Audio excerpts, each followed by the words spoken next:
আসসালামু আলাইকুম। কি বুঝলেন ভাই আপনারা? বিএনপি ক্ষমতাতে আইসাই জুলাইরে অস্বীকার করলো। বিএনপি ক্ষমতাতে আইসাই এখন টিভির ৪ জন সাংবাদিককে চাকরি থেকে বহিষ্কার করছে। যারা গণভোটের পক্ষে ক্যাম্পেইন করেছিল।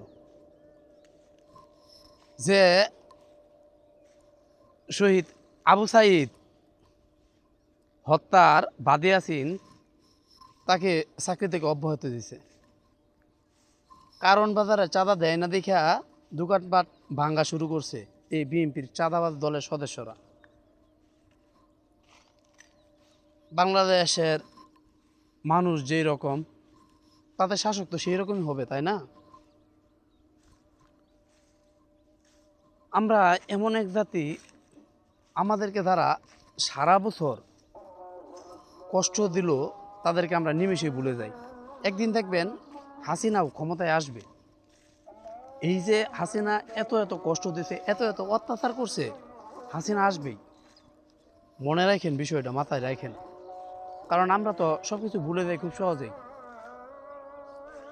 এই ১.৫ বছরে যারা ২০০+ মানুষ হত্যা তাদের নিজের দলের মধ্যেই করলো, অথচ